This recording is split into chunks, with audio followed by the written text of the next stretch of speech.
All right, Raheem, good morning to you. And yesterday in Washington, D.C., summoned by Ted Cruz, Oscar De La Hoya, Nico Ali Walsh, and Nick Khan, the three most important people that spoke yesterday in Washington to discuss, of course, the revisions to the Muhammad Ali Act. The American Boxing Ali Revival Act was discussed, and we got a lot to get into. I want to punch some holes into the things that I feel that I know Nick Khan said have holes to be punched in, and also spots that he got right. But let me just start here. Is one thing I have is to Nick Khan's point about TKO's a superpower who has the best network deal right now in the sport and has all this economic might and has the vision, the great vision of Dana White. Then why are we here in Washington?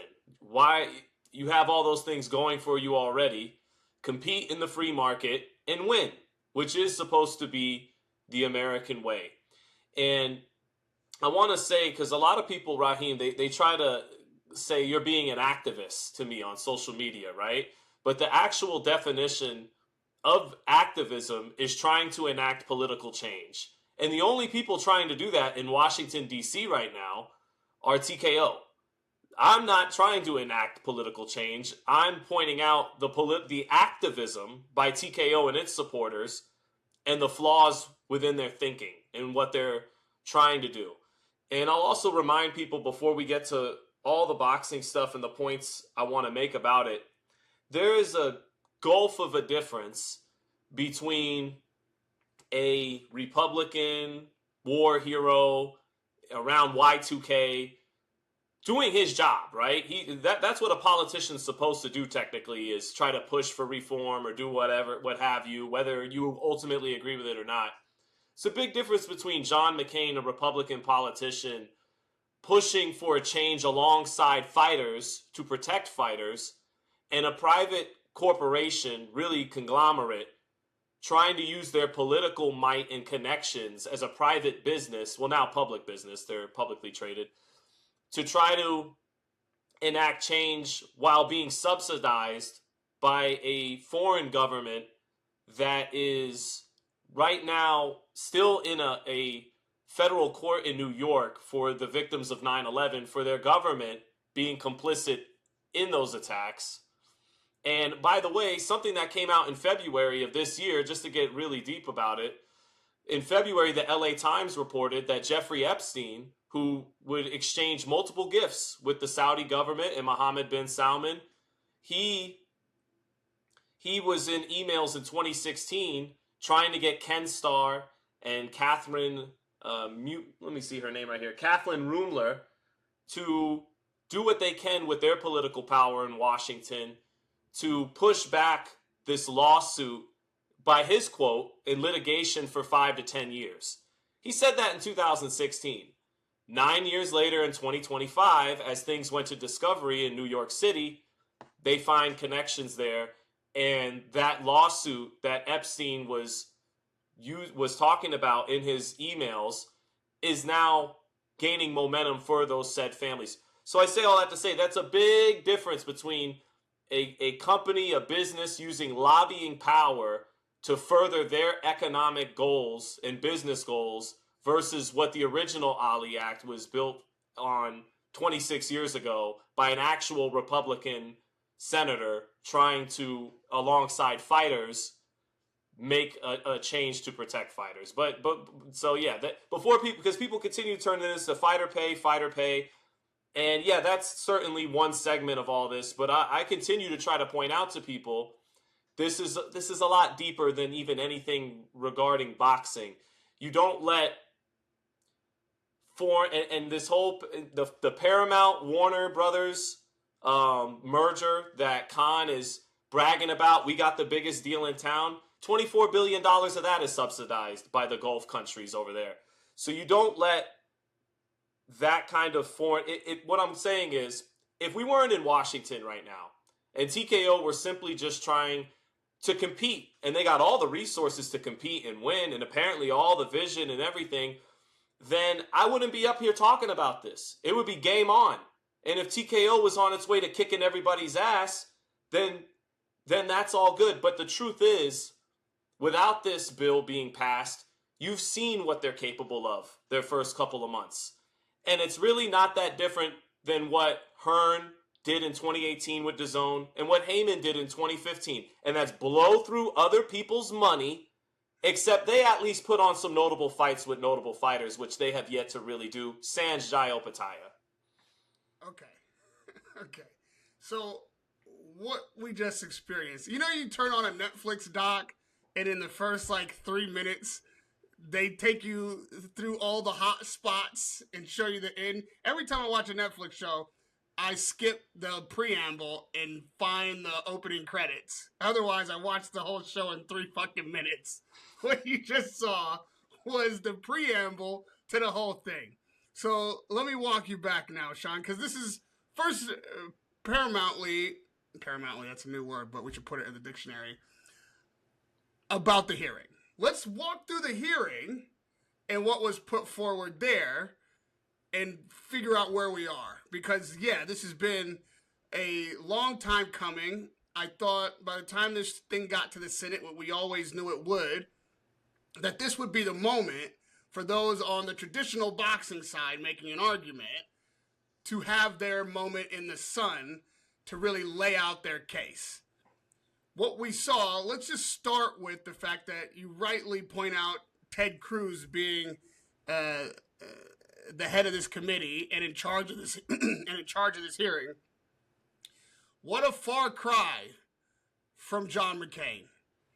If you want to just get a sense of where America is, where boxing is, where this argument is, this Ali Act was established by John McCain. And this Ali Act is going to be, if not dismantled, certainly now set aside for a alternative that may not provide the protections that the Ali name and family and John McCain put forward in legislation now will be spearheaded through the Senate by Ted Cruz. The introduction alone of Oscar De La Hoya and the panel in this hearing should have let you know from the beginning that this is about to be a shuffleball shtick of song and dance. This is an unserious. It was so unserious from the beginning. Let me tell you something about American politics before we even get into the arguments that were made or the lack thereof. The fact that there were only 3 senators in the hearing immediately lets you know that there's no real investment from these politicians on this issue. The reason there's only 3 people there is only 3 people got paid behind the scenes. When I saw that, I knew immediately this thing's done, overcooked, roasted, and served. America is cooked, bro. The idea that only 3 senators would show up to this, they introduced the panel like it's a game show, like he's a ringmaster. Everybody was cordial and fun because they already knew the outcome. Everybody had already been paid by only one side. The reason you see these contentious moments on C-SPAN and in these hearings, and when you see people going at the witness, is because somebody has paid everybody up there, but different people have paid them. So they're fighting for the money. The fact that nobody's fighting means only one side has given up the money. Boxing, this traditional side, let me tell you something. If this was an actual fight, we're waving it off. Like, this is a first round stoppage. Immediately when the bell rung, I knew that the boxing traditional side of this argument was outclassed. They either do not know how legislation works in America and how to finesse a Senate hearing, what it actually requires to even get your argument made, much less win, or, and this is probably the case, they're too cheap and don't care enough to actually do the legwork, to actually pay the money, to actually fill these campaign coffers, hire lobbyists, do all the things that you need to do so that your argument will be heard on the floor of the Senate and be voted for in your favor when the thing is called.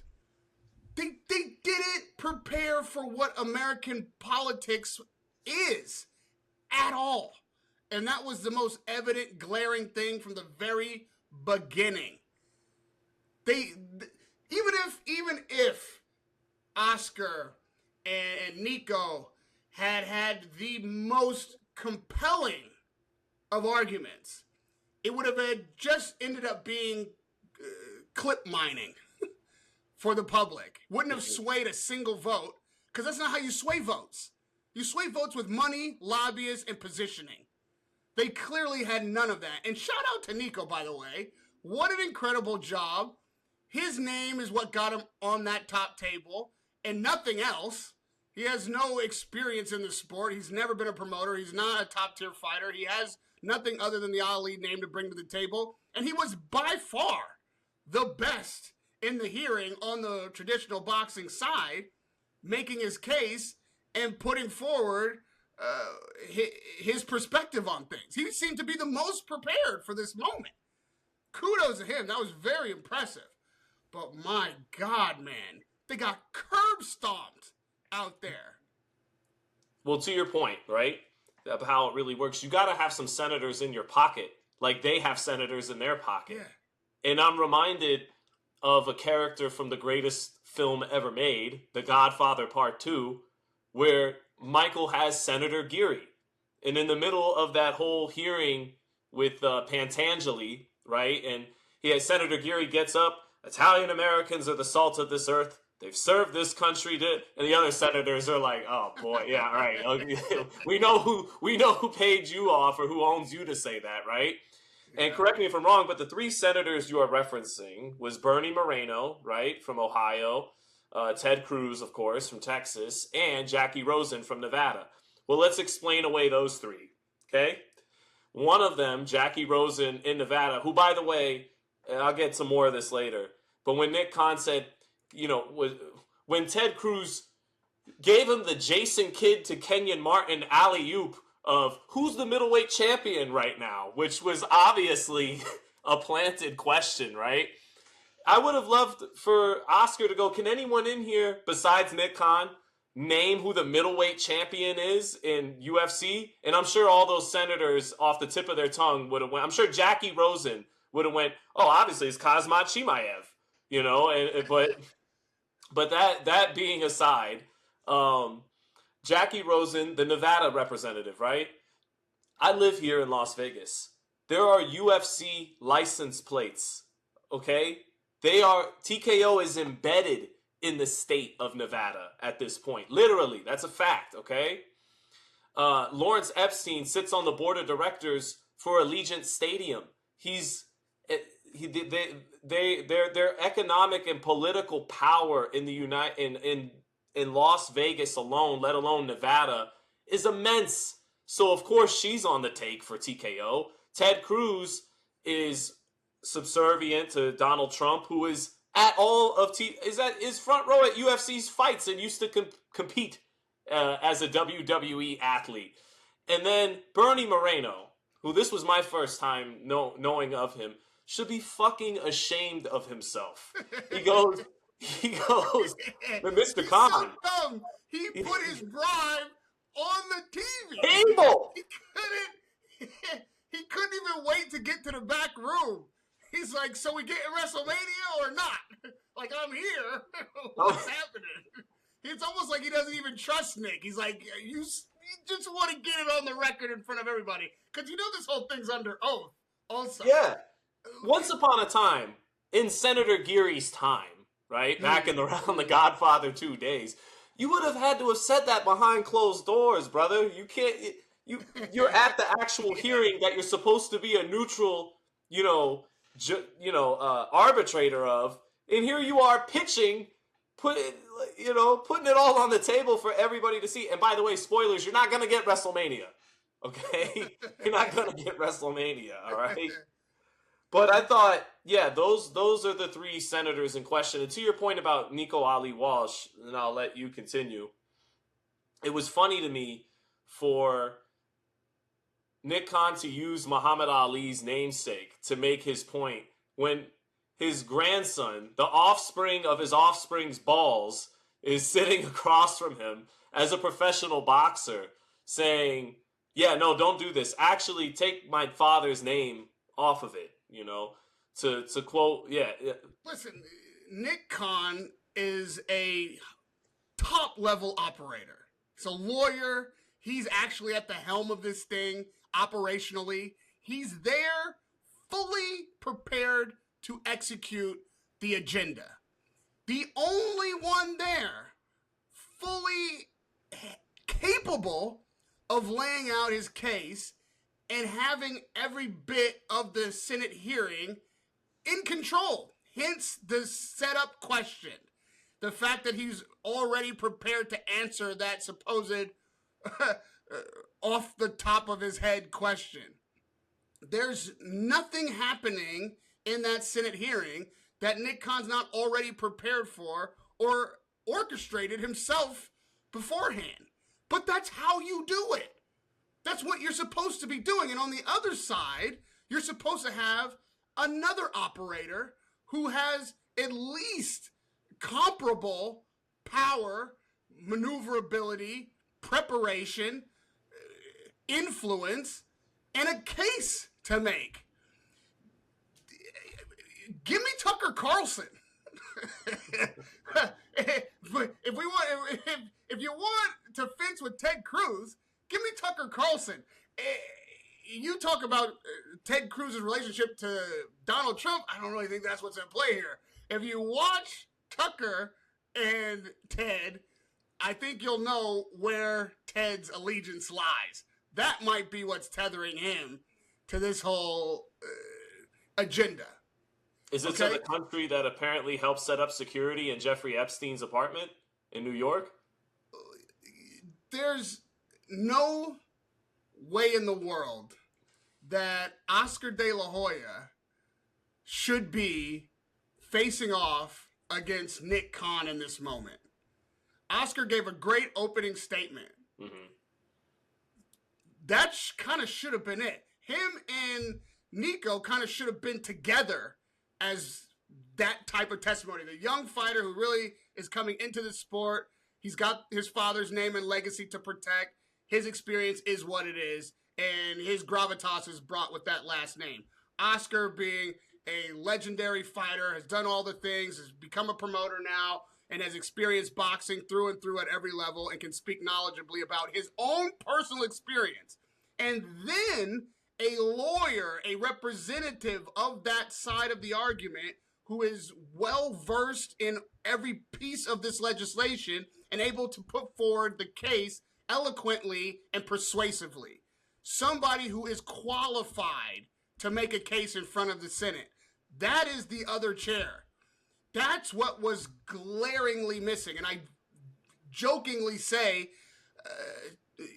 Tucker Carlson, but honestly, even Tucker Carlson could have made a better case. But really, I'd have been happy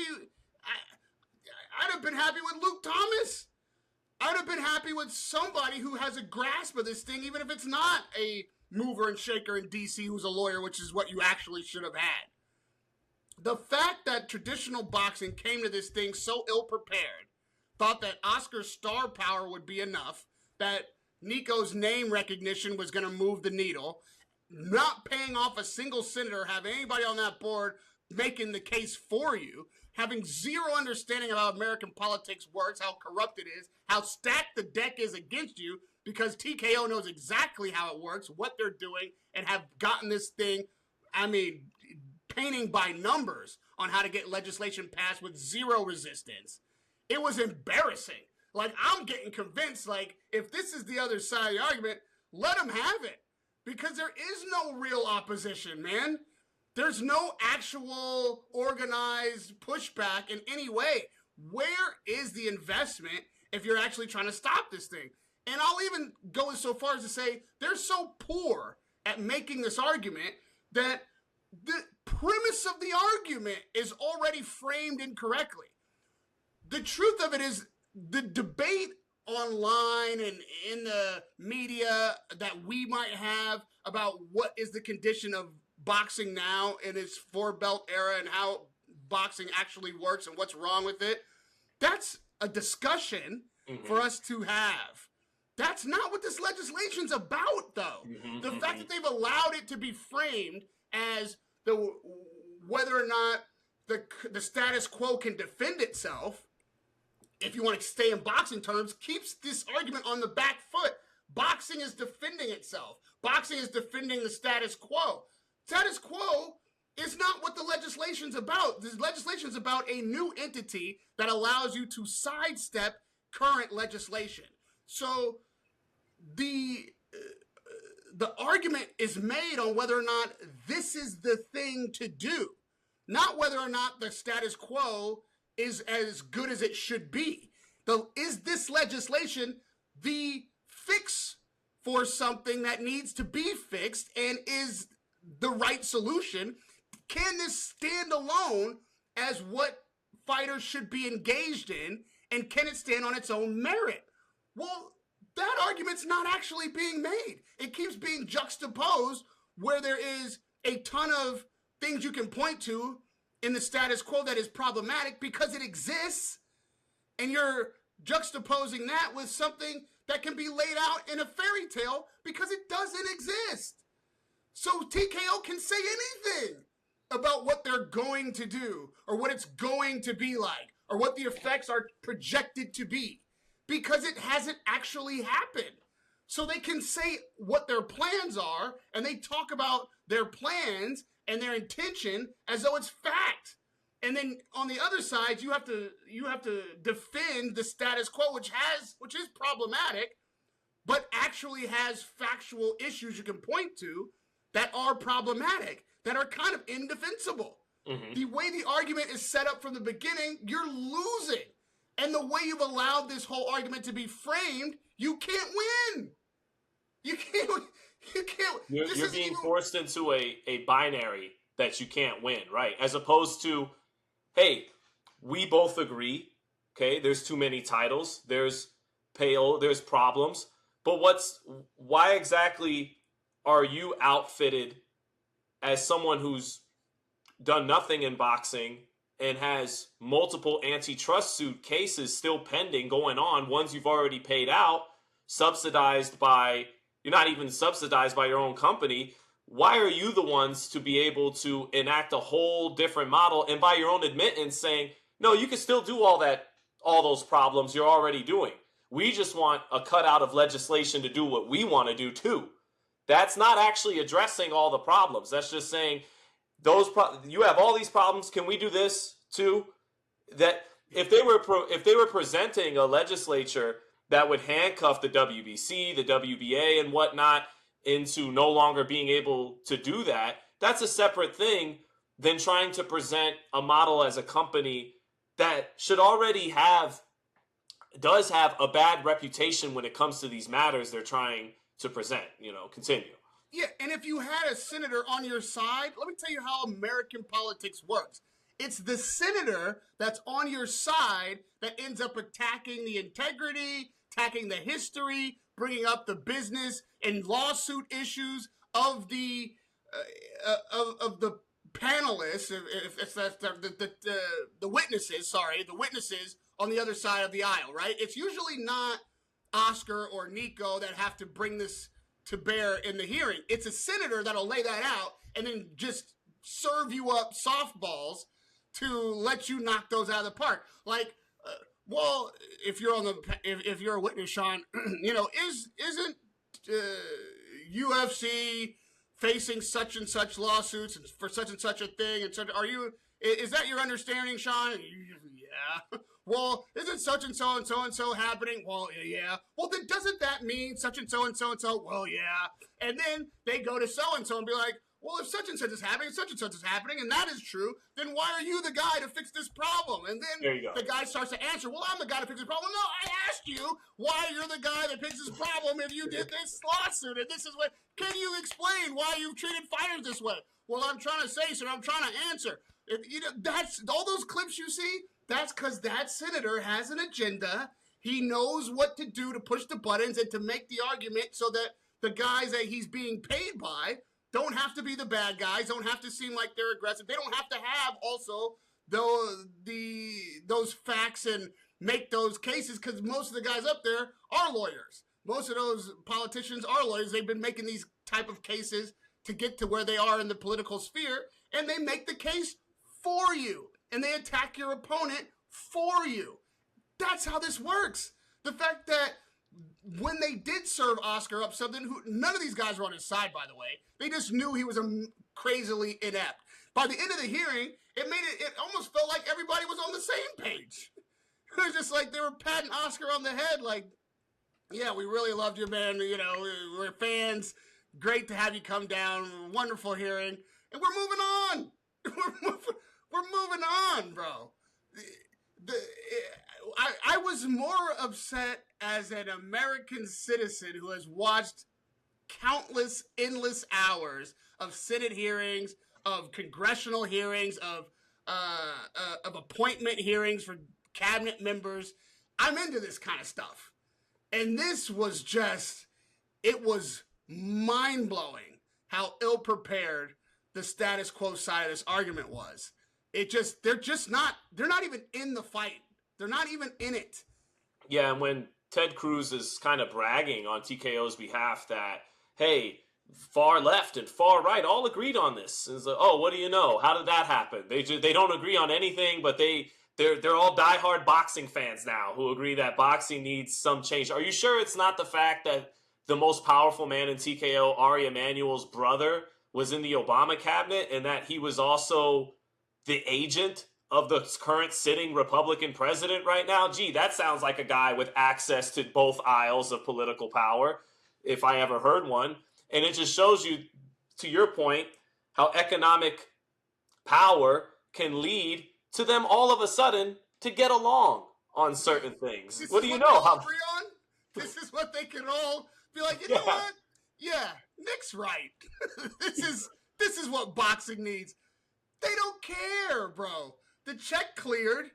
They're doing somebody a favor. They don't even know what the favor is.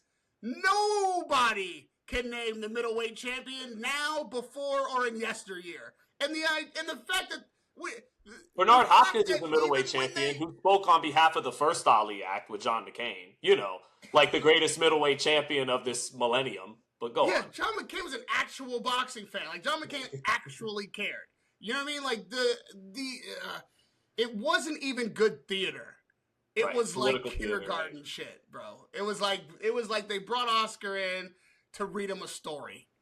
The only thing impressive about the status quo side of this argument was Nico Walsh. Like, that kid, I'd almost tell him, stop fighting, bro. Like, you actually are a very intelligent, well-spoken, affable guy. Find something to do that uses those talents, because you do have, like, a God-given gift. If that's what you can do, kind of like on the fly with in a high-pressure situation like that, where it's not even really your ball to carry. He should have been able to get away with a really great opening statement, talk about the legacy, that this is what his grandfather wanted, make his case as a young fighter, and be able to let somebody else carry the ball from there. He had to do too much, and he handled it very, very well. I can't wait to see what his future looks like outside the ring. Well, he acted like an Ali, you know, is the compliment I could give him, and even Oscar De La Hoya.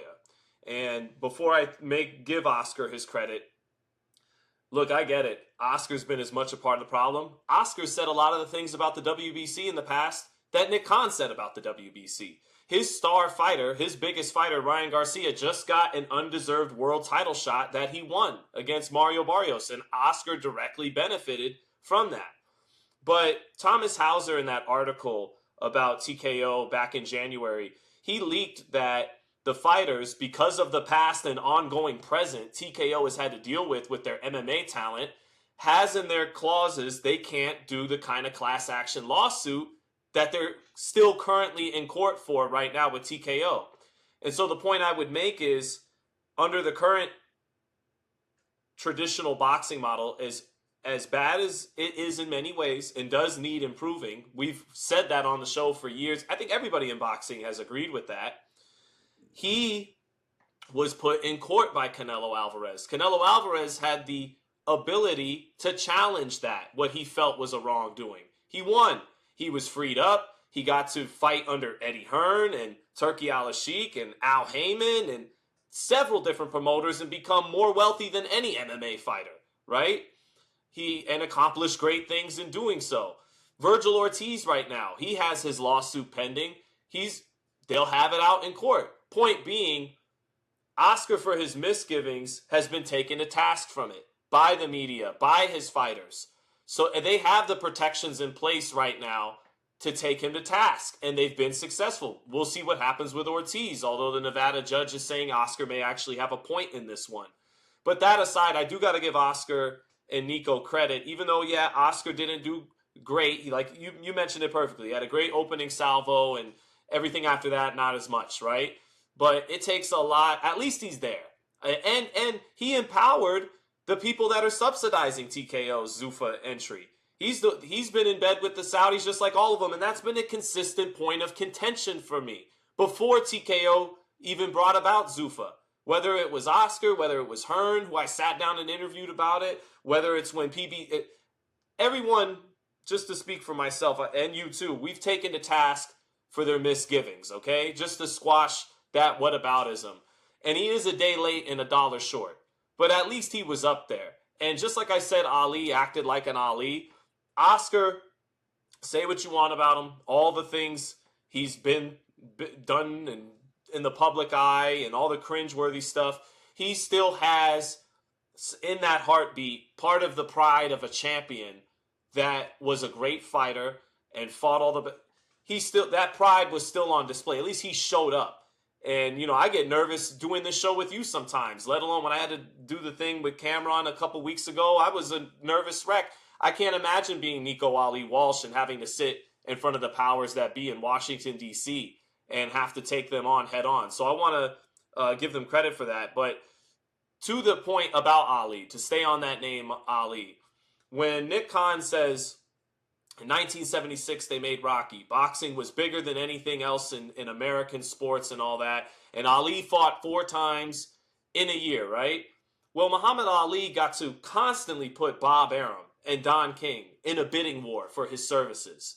That is why in 1974, the Rumble in the Jungle is fought under Don King Promotions in Zaire.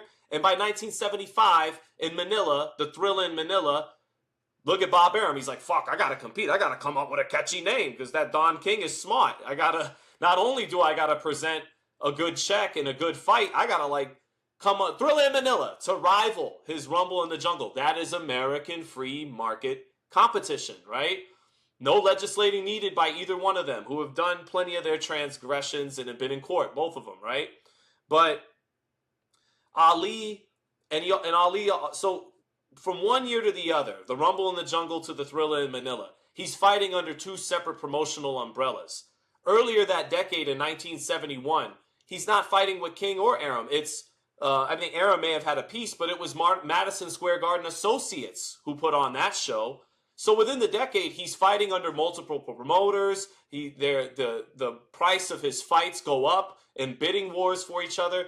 That is something Muhammad Ali would not be able to do if he signed to a UBO model. And his grandson is right there opposing it right before, and he still brings up Muhammad Ali. Another point I want to make about that, Raheem, he brings up Sugar Ray Leonard and says Sugar Ray Leonard made $8 million in the same year in '76. He wins the gold medal, and Ray Leonard in 1980 gets paid $8 million, right? He would make even more money than that in a unification, by the way, against Thomas Hearns in 1981. But that aside, Sugar Ray Leonard made $8 million. I looked up. I said, all right, so what's the highest one fight purse publicly disclosed that a UFC fighter has made. It was $8 million by Brock Lesnar 30 years later, okay? And I say publicly disclosed because in all likelihood, someone like a Conor McGregor, a John Jones, maybe even a Ronda Rousey, they exceeded that payday. But we wouldn't know about it as Nick Khan's bragging about being a publicly traded company with transparency, because unlike the NBA, the NFL, the NHL, and the MLB, which the UFC purports to be the combat sports equivalent of in business practice and all have you, they fought in court to not allow their fighter pay to be publicly disclosed, like all those leagues I just mentioned. So what's the flex of Sugar Ray Leonard got paid $8 million in 1980 when several fighters in boxing last year made more? This year, Shakur Stevenson, I think, made more than that, fighting Teofimo Lopez. What's the flex there when, on the record, you've only had one fighter ever make that much money in your company? So, and that's in UFC. I Yeah. have to reiterate that the argument about UFC and what they've done and the lawsuits, the good and the bad, the healthcare argument, whatever you want to frame it as, UFC is not Zuffa, and MMA is not boxing. And you can only really reference that stuff as to, are these the guys who we should trust to put some new legislation together for, so that they can do what they want to do? To me, if you're arguing against this act or this UBO legislation, you're looking at who is putting the legislation forward, what their history is like, what their intention is, and whether or not we can trust what they say and what their execution has been like in the past based on what they've promised. You have to put that on trial, put them in the hot seat, and let them justify why they are the guys to do the thing and why this is the thing to do. Because they haven't actually yet done anything in the boxing space to point to, right? So you have to go to the UFC and what they've done in MMA. And instead of making that the grounds on which this argument is being had and this fight is being fought, they're allowing, by they, I mean the status quo side of the boxing world that wants to stop this from happening, they're allowing this to be compared to what is happening across the entire landscape of boxing. If you're on the UBO side of this argument, let's say, you can use anything that's happened in the history of boxing to point to as bad, or this happened to this fighter, or this fight didn't happen, or this is what went wrong, or, I thought it was talking about how many boxers have died. That's in the mud right there, man. Like, talking about all of these things because it's happened across the landscape of boxing. You could tirelessly talk about the good things, the bad things, and the ugly things, but on the other side of the argument, because there are no things, boxing is actually not on trial. This is one of the most established old school tactics of lawyers ever. Change the argument to put the other side on the defense. They're putting status quo boxing on the defense while they are offensively trying to do something else. What they're doing, admittedly, isn't going to change anything about status quo boxing, according to them. Mm-hmm. So why are we arguing about what the status quo is? The only thing we should be discussing is what this proposal is and who's proposing it. That's the argument. That's not what we're debating, though. That already lets you know the savvy and the ability of who is behind this legislation as opposed to who's against it, which is even hard to define. I don't know who actually represents the opposition. Is it Oscar heading up this thing? Who even is the opposition other than media pundits and some writers and whoever you might ask in an interview their opinion? Who's heading the opposition? Who's supposed to be paying these senators because they're not getting paid? Who's supposed to be hiring the lawyer that actually makes the case because he didn't get hired? I'm taking Oscar to task on what he did, but shouldn't be his job to do it. his opening statement really should have been enough, and then some senator up there making the case and some other lawyer sitting next to him laying out the opposition, and let them play the game the way it's played on Capitol Hill. Oscar, it's not his bag. That's like asking Nick Khan to box in the ring. Asking Oscar to defeat Nick Khan at that table. Yeah, and again, to the Sugar Ray Leonard point, Sugar Ray Leonard was not tied down with any long-term contracts. That's why he was able to have a lot of financial leverage and fight under multiple different promoters. Not all his fights were under Top Rank, and he didn't have long-term deals with Top Rank. And yeah, to the point about the deaths, look, just to be fair here, when Oscar said there's never any problems with health in boxing, well, obviously by nature of the sport, that's not true. But he had a fight with Frederick Lawson in the Nevada State Athletic Commission a couple years ago I covered, where he got knocked out in one round by Virgil Ortiz. Frederick Lawson, Tony Weeks revealed after the fight, much to the commission's chagrin, shouldn't have even been cleared to fight. So, just to be fair, yeah, there's issues there, but it is funny to hear a MAGA influenced company in bed with it talk about how minimum wage, which $200 a round, oh wow, whoopee, me and Raheem make that much sitting on our ass talking about this today. Like, that's nothing, special for a box. Oh wow, so you might make $800 tonight, or $1,200 tonight, or like, that's not some. But to hear free health care and guaranteed minimum wage salary to oppose a Republican bill, originally a Republican pushing forward a bill from 26 years ago, with kind of traditional Democrat talking points, to be strong on for Ted Cruz to make that argument of all people. It's kind of a microcosm of everything. Like, yeah, okay, that might be a good point, but who are you making this point? What are you all about? Like, yeah, Ted Cruz well said, you can keep your doctor. Right. This is Cruz care. Right. You can keep your doctor. Anyways, I'm sorry. We shouldn't.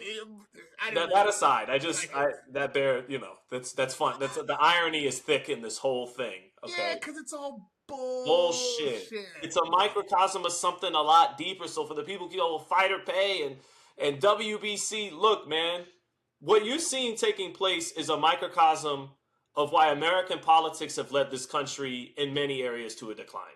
Okay? That's why we're partly $40+ trillion in debt. That's why both sides suck by most people's accounts. Some people I like the Dems. Some people, I like the Republicans. But them getting all together for this shows you how easy it is to get both sides to roll over for the kind of political play Raheem has laid out for us the last 40 minutes. But to punch a hole in something Nick Khan said, it was so nonsensical. He's saying the 2028 Olympic Games are upon us. And again, USA Boxing recently withdrew their support of the Ali Act changes to a neutral stance about a month ago, which, I reported on. And it's because they took Mike McAtee and they felt they could strong-arm the entire 15 board of directors of USA Boxing by getting the key guy in position on their side. Once the board of directors got wind of what exactly happened, kind of under their nose, they forced a retraction of that letter, which is a microcosm of what they're doing in Washington. You go after key players, and that's how you get the whole game on your side, right? But that aside, when Khan is talking about, he starts saying, like, if we don't act, if we don't do something soon, the 2028 Olympics in Los Angeles are right around the corner, and we will be spectators instead of, because USA Boxing hasn't had a gold since Andre Ward, right? At least mention the guy's name. He works for your company, so at least mention his name. Mention the great Andre Ward. Won gold in 2004 in Athens, Greece. But it's like, what does passing a professional boxing, what's that going to do? That's going to make Marcus Luther in the next 26 months box better? So it's going to increase his chances of winning gold in LA. It's going to make Joseph Abignonia Jr., who I think, as long as he stays the course, could win gold anyways, is maybe the most talented heavyweight out there in the amateurs. pass this bill for Zuffa and Paramount, and Joseph Aguinoni's jab is going to get better in the next 26 months. If you don't pass this bill, we might not win a gold. It's nonsensical. And you got two fighters with the bronze medal. Floyd Mayweather with a bronze medal became a bigger star than all the gold medalists. Sad but true. Just true, actually. I don't know if it's sad, whatever. And there's momentum building in USA boxing anyways. Shakur Stevenson won a silver medal 8 years ago. He's a star now. Keyshawn Davis won a silver medal. He's a burgeoning star. Richard Torres won a silver medal. He's on his way to a title eliminator next month in Giza. He's on his way to a title fight. Clarissa Shields, by the way, let's not forget, won 2 gold medals and has become, alongside Katie Taylor, one of the first ever $1 million female fighters in boxing. But one point I really want to raise to them is, what the fuck do you know about building American champions? All these promoters, say what you want about them, have taken a dime a dozen USA boxing amateur and turned them into a champion, a star, a millionaire, what have you. And guess how many fighters in the UFC right now, in men's UFC, are American world champions? Go ahead.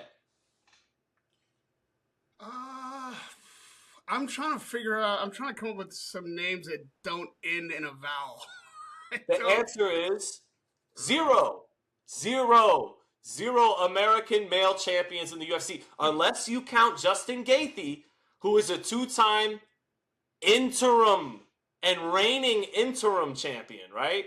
But 18 weight classes, 18 belts, even though the lightweight division, I believe, has 2 champions fighting in a unification on the UFC White House card, UFC America 250, and I think I might be wrong, they may even have a BMF belt in that weight class. So 3 weight classes, one weight class, 3 belts, certainly 2, right?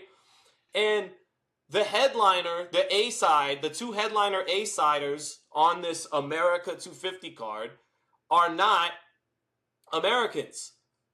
So wait. What are you saying? Are you saying that they don't have any American champions? They have none. Well, that can't be true, Sean. They know how to. They're all about America. They know how to build American champions, but they don't have one. Oh, and by the way, don't forget. This is a great question for UFC fans too. He said that 4 fights in a year is unheard of in today's boxing, right?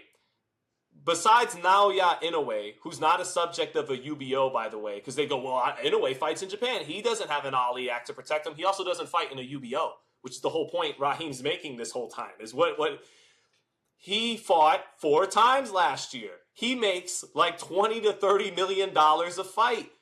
And he might be the pound-for-pound #1 fighter in the world. He fought 4 times last year, and he's a superstar. He's going to fight in a huge Tokyo Dome fight in 2 weeks from now. But that aside, the UFC heavyweight champion, Tom Aspinall, who I only really know about because Eddie Hearn is managing him because he hates the way UFC treats him, is him, Kazmat Chimaev, who, again, I doubt Jackie Rosen would have been able to name offhand if she was asked who the UFC middleweight champion is, and the lightweight champion, the A-side headliner to their UFC 250 card in June in the White House, have all fought once last year. So the same problem you have, and I had some people in my mentions go, Merab fought 4 times last year. Look, all due respect to that bantamweight champion, who I only know he's a bantamweight champion because I just looked it up now. Who the fuck is that guy? Okay?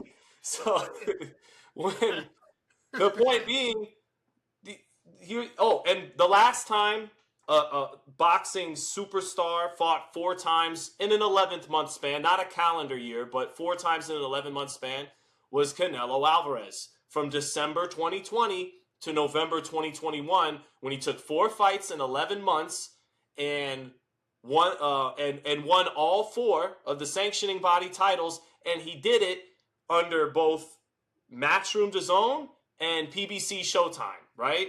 So he was able to do 4 fights, 11 months, be undisputed champion, 2 separate promoters, 2 separate networks, all things he wouldn't be able to do under a UBO model, and make way more money than any UFC fighter has ever probably really dreamt of.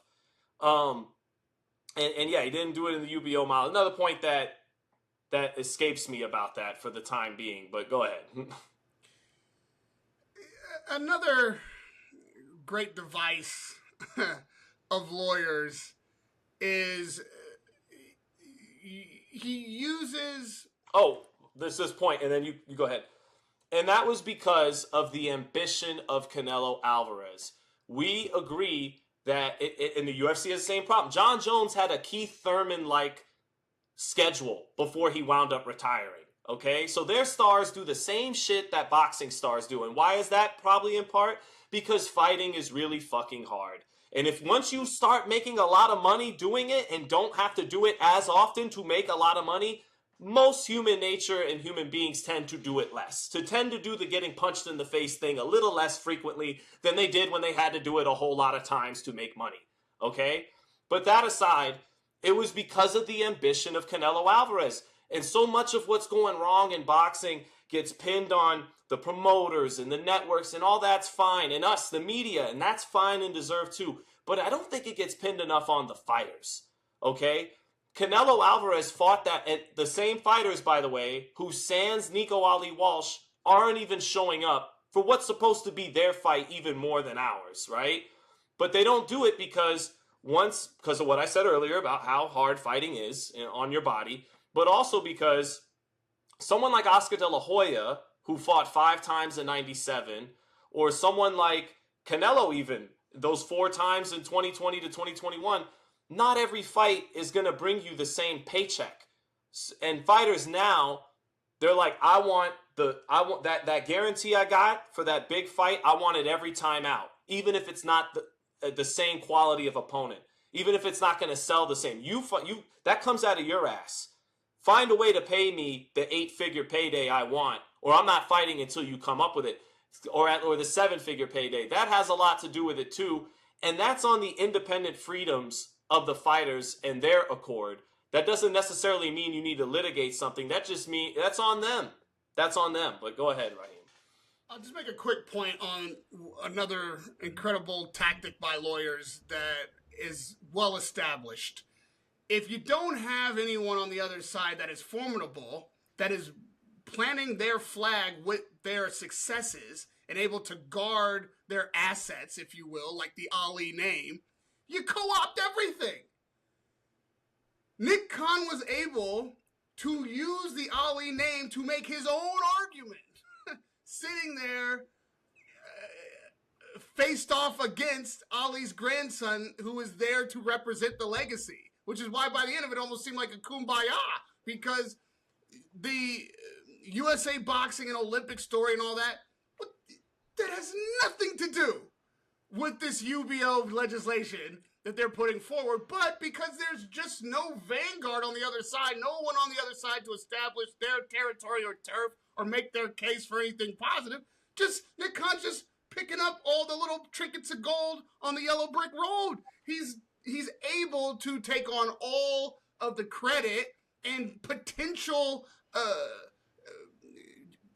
outcomes of passing this legislation in fantasy fairy tale land, because it's not been passed yet, so we don't know what it's actually going to do. Nobody's holding to account the people who are drafting the legislation, who are meant to execute these agendas, or whether they're trustworthy or they have a track record of being able to even do this. No one's even calling it into question. I'm not saying whether they can or can't, but nobody's even asking that question or putting their track records to the test. They're just able to say anything and promise everything. So it's an impossible, at that point, argument to defeat, not only because you're giving them so much ground to just make claims about how this is going to turn out, but you're not even arguing if they're the guys who can effectively make this happen, what they're promising, or should be. If you're suggesting that all this is wrong with boxing, and in a way you're saying that these people who have died in the past, a week out of their fight or less, are the fault of the status quo, yet you're not going to fix that. you're just going to create something else that I guess what is inferred is that won't happen, right? So now, are you promising that no fighter who fights under Zuffa will tragically die from injuries sustained in the boxing ring? Or are you saying that all the injuries sustained in the boxing ring from which people died in the past are fixable and you know how to fix it, but you're not going to? And those people who don't fight under Zuffa are still susceptible to that fate, and you've got the solution to that. So if that's the case, then everything should become Zuffa, the UBO model.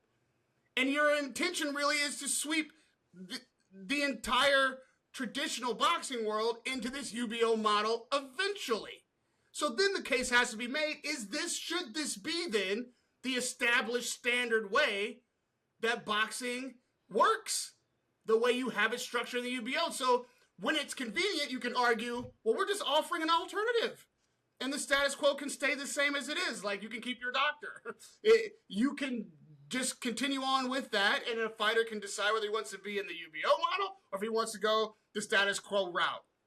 That's when the argument is convenient. And then when it's not convenient to make that argument, then you say, well, we're going to take over. You've stated that you're going to take over, that's your intention. So should we not deal with this legislation as if you have taken over, and this is the only option? This is the only place where fighters can get well paid, and you can go further, faster, for more money, I believe is the quote. If not, I'm pretty close with a paraphrase. Well, if that's what fighters are going to choose, you've got all the network deals, this is the track that fighters are going to want to be on, well, then you're taking on a lion's share of the young talent in boxing. Apparently, you're going to create gold medalists even. So if you're taking over the sport and the UBO model becomes the standard, well, then we've got to look at the UBO model if it should be the standard. That is what we should be investigating. That's what the argument should be. That's the grounds on which the argument should be made. And you can't really have it both ways. You can't say the fighter can pick either or, but also we're going to take over. We're going to crush everyone. This is Max Kellerman, the future is here. In a year's time, Dana White, well, look what I do. This is going to be all that there is to do in boxing. It's one or the other. Yeah, and to another point about Max Kellerman is he's the one always saying that the ring belt is the undisputed belt, right? So then what do you need a Zuffa belt for? Why legislate into Washington another title that is currently illegal that you still promoted anyways? Because who's gonna get on you about it? Washington, who you already have in your pocket. But the point is, your boss, who's subsidizing you, already spent tens of millions of dollars to own a title that does have a lineage over 100 years. So wouldn't, in a free market, if you got this $8 billion Paramount deal, which I want to get to before we head out of here, and how dubious that is in many ways, then can't you just compete on the free market and have the ring belt go to do purse bids like the sanctioning bodies do, and have Zuffa bid against Golden Boy and Matchroom and PBC and every Top Rank, and get all the Ring Magazine belts, which by Max's own words is the real undisputed belt. So then doesn't that make the Zuffa belt null and void? Why do you need two undisputed belts? Your boss who subsidized you already bought the undisputed belt. So use the undisputed belt. And wouldn't that be best for these fighters that we're all claiming here to be looking out for and caring about? Wouldn't that create the bidding wars that I talked about Muhammad Ali had access to when he was fighting, Sugar Ray Leonard had access to when he was fighting, Canelo Alvarez has had access to when fighting, Terrence Crawford, who he's pointing out, oh, he had to spend $300,000 on the WBC. And yeah, the WBC shouldn't have stripped him. We said that as much back in December. But Terrence Crawford, under that model, became richer than any of the fighters on the model under MMA that they are pitching before Washington.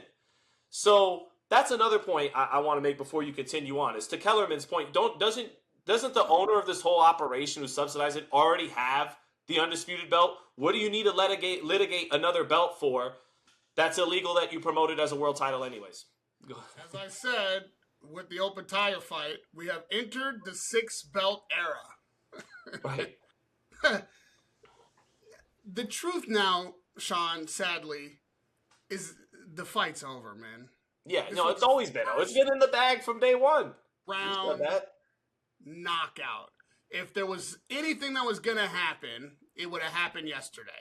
If there's anything that was going to disrupt this momentum or turn over this apple cart, it would have been apparent yesterday. Not only did it not happen, it was so glaringly missing, so tragically inept, that there's no way in the world it's going to happen by any stretch of the imagination. They're so far behind that you couldn't catch up, even if all of a sudden you put all the right pieces in place.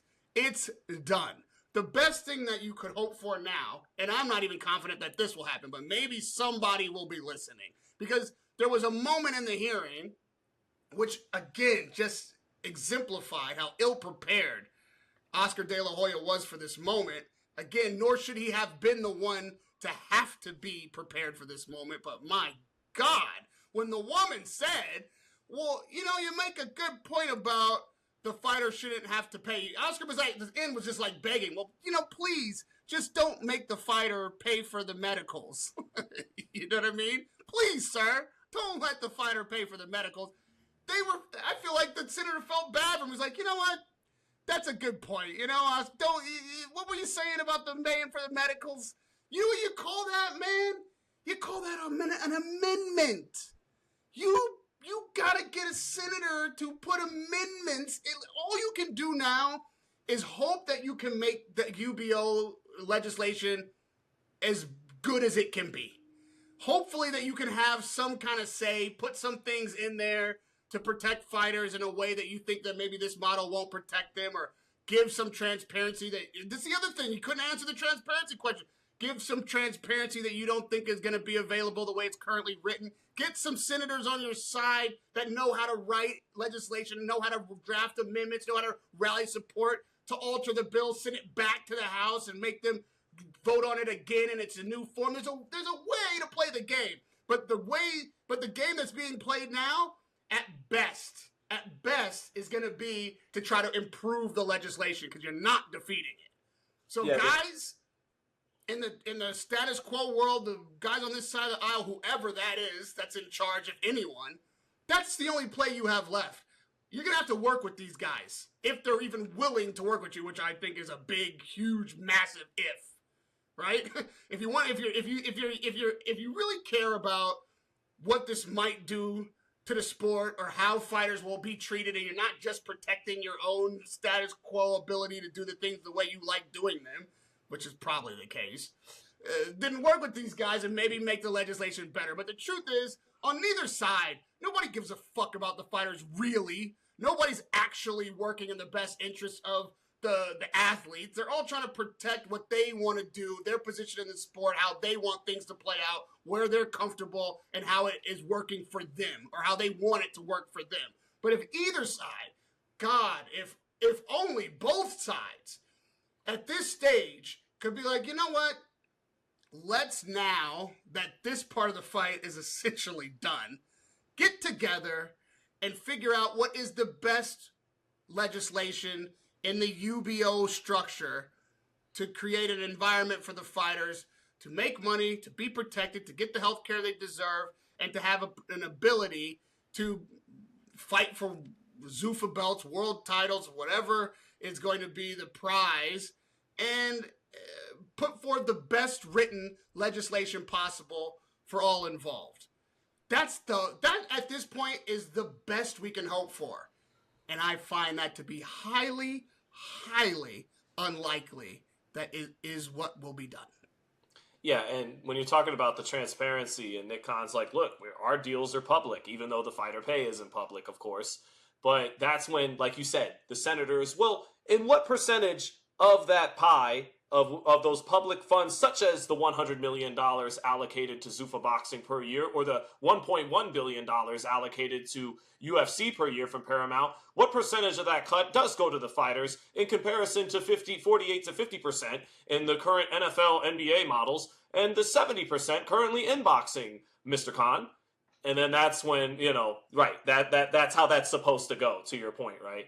And to the point about no one giving a fuck about the fighters, look, I want fairness to reign supreme. I agree with Dana White about eat what you kill, but they eat most of what those guys kill, which isn't fair either. And I do think a promoter has to be able to actually turn a profit, or else you just keep going to being to the vacuum of billionaires or conglomerates that are okay burning through money for whatever reasons, maybe nefarious or otherwise, like a Leonard Blavatnik with DAZN.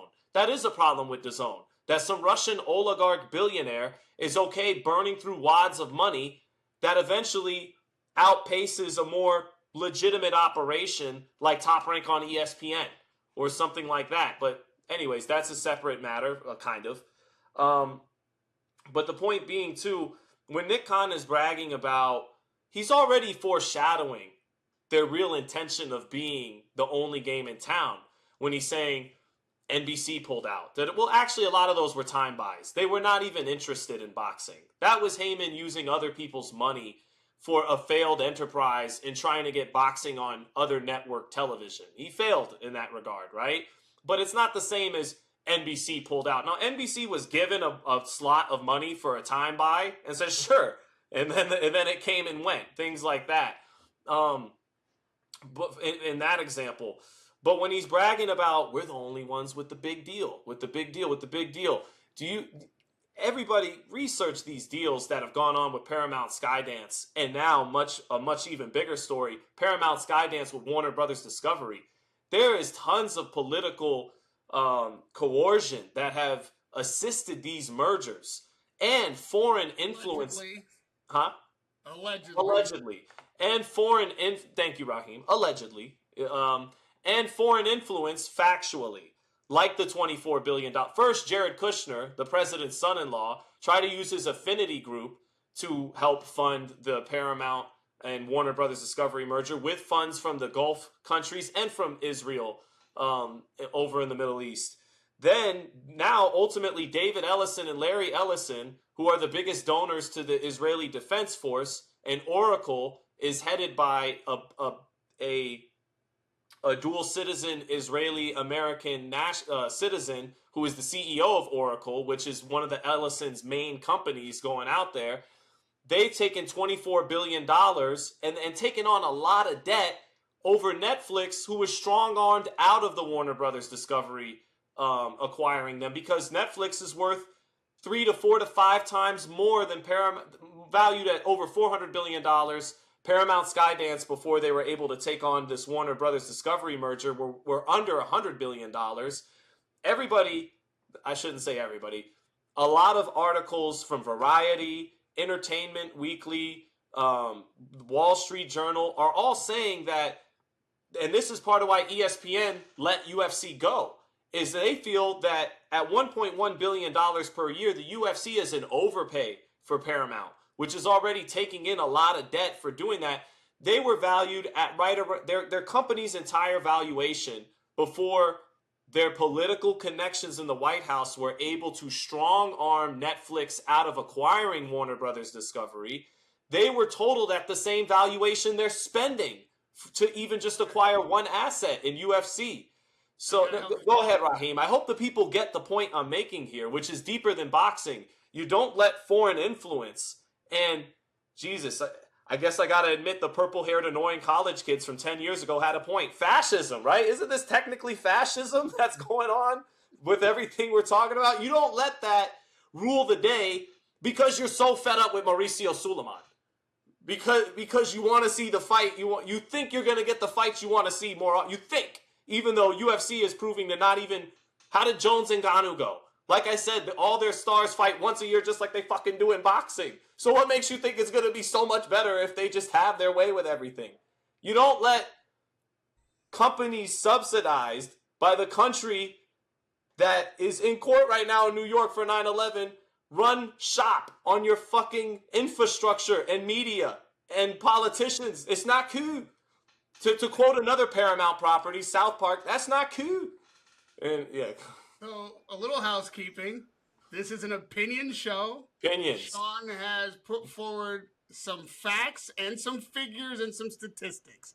you and the audience are able to go through what he said and check if those facts, statistics, and numbers are quick, correct. and I've held this line against all the promoters when it comes to this, but when you take it to legislation, that's where I draw the line even more so. Sean. Let me do this and then say anything. When you state those numbers, you also in there infer a lot of things and use words like strong arm. These are subjective. These are you editorializing. Okay. That is opinion. Yes. So you have to give way that some of what you said is opinion. Yes. And some of what you say is fact. And the audience now has to go back and check your facts and see if they arrive at the same opinion. But we can't put your opinion forward as fact, as that's unfair to the people that you're accusing of these things. And it can get litigious if we're not very clear about the fact that some of this is opinion that you've arrived at by looking at these facts and figures on these numbers. If your numbers are correct and your opinion has drawn you there, then let the audience find their way there as well. In my opinion, coerced and strong-armed. In my opinion, not factually, in my opinion, which has been written about by several major media outlets as well, sharing the same opinion. My opinion, yes. Yeah. And so, my opinion is that there are so many people who will be affected by this legislation passing, and there are so many people currently affected by the ills of the status quo in boxing, and there are so many people in the history of the sport that have been benefited by all that boxing has brought to the world over these many, many years, that it is an incumbent upon those in power right now, if they have any sincere bone in their body, to really care about the athlete and what happens in the sport going forward, to get together and at the very minimum work in good faith to make this legislation that will pass the best it can be, and simultaneously get together and change the status quo for the better so that it won't be so easy to take over boxing because of the ills that the status quo currently is suffering from. Let's get our egos out of it. Let's get our prejudices out of it. Let's get our pissing contest finished and our dicks back in our pants, and now do what is best for the sport and for the fighters. Because this fight, the dust has essentially settled, guys. We're not going to stop this legislation from coming forward if that's your agenda. And the proponents of the UBO, you now will have to live up to your promises. And with great power comes great responsibility. If you're good guys, then you take on the responsibility of making this legislation the best it can be for your shareholders, for yourselves in business, and please, most importantly, for the fighters. For the fighters, do it. And then for the fans. Let's see if we can't have some constructive moment now where the entire boxing world levels up in this new world that is burgeoning. Let's see if a rising tide really can lift all boats. It's a lot of money right now in the sport, a lot of attention on it, a lot of great talent, and a lot of opportunities, and a lot of change is coming. Is it possible that we can be the change we want to see in the world if we're going to quote some of the past politicians who sell us on this dream of one America, maybe even one world of boxing? Let's try that, all right? You guys won. The guys on the UBO side, TKO guys, listen, as far as this legislation goes, you won. Traditional boxing, I don't think is going to go away without a fight. I don't think the status quo is going to just roll over and give up all the fighters to Zuffa. So both are going to exist. Let's see if we can't make an actually positive thing and give fighters two good choices. if anybody who's at the head of these markets and at the helm of these corporations actually care about the rank and file fighter, the superstar, and the fan, get together and do that. Prove it. Show us that you actually care about the sport, the fighters, and the fans. Do that. In the New World Order.